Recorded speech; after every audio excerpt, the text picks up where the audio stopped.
Welcome back to the Sunday Gorilla Men's Bible Study. I'm Brother Thomas Lee Harris III, and we are continuing in our verse-by-verse study through the book of 2 Samuel. And we've reached the 16th chapter in the book of 2 Samuel.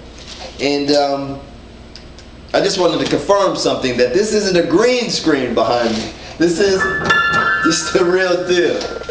This is a blessing from God. One of the gifts He hasn't given me is the gift to play the piano. I do not play the piano. But I like to change the scenery as we walk through this Old Testament. The antiqueness of this look gives it that royal look of old, and this is how this Old Testament is old, but it's still in tune. It still makes noise, good sounds, right? It's relevant, amen. So we read chapter 16. I'm gonna jump right in. When David was a little past the top of the mountain, there was Ziba, the servant of Mephibosheth, who met him with a couple of saddled donkeys, and on them 200 loaves of bread, 100 clusters of raisins, 100 summer fruits, and a skin of wine. And the king said to Ziba, "What do you mean to do with these?" So Ziba said, "The donkeys are for the king's household to ride on. The bread and the summer fruit are for the young men to eat. The wine is for those who were faint in the wilderness to drink." Verse 3, then the king said, "And where is your master's son?" And Ziba said to the king, "Indeed, he is staying in Jerusalem. For he said, 'Today the house of Israel will restore the kingdom of my father to me.'" So the king said to Ziba, "Here all that belongs to Mephibosheth is yours." And Ziba said, "I humbly bow before you, that I may find favor in your sight, my lord, O king." Now when King David came to Bahurim, there was a man from the family of the house of Saul, whose name was Shemaiah, the son of Gera, coming from there. He came out, cursing continuously as he came. I want to mark that with a different color, though. I'll use a light. The man said he came out cursing continuously as he came. Verse 6, and he threw stones at David, at all the servants of King David, and all the people and all the mighty men were on his right hand and on his left. Also Shimei said thus when he cursed, come out, you bloodthirsty man, you rogue. The Lord has brought upon you all the blood of the house of Saul, in whose place you have reigned. And the Lord hath delivered the kingdom into the hand of Absalom your son. So now you are caught in your own evil, because you are a bloodthirsty man. I'll find something to do with it. Sometimes I highlight for a sermon later, but in the margin I want to write bloodthirsty. He's accused of being a bloodthirsty man.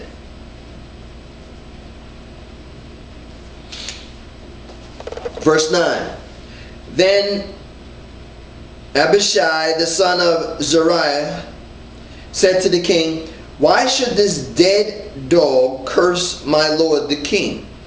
Please let me go over and take off his head."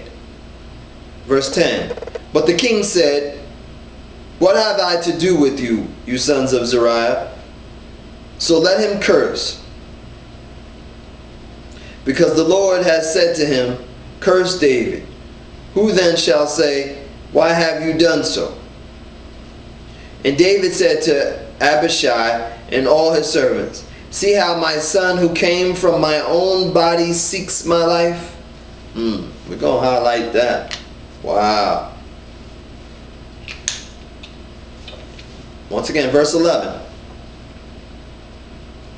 And David said to Abishai and all his servants, see how my son who came from my own body seeks my life?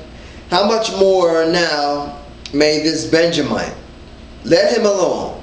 Let him curse. For so the Lord has ordered him.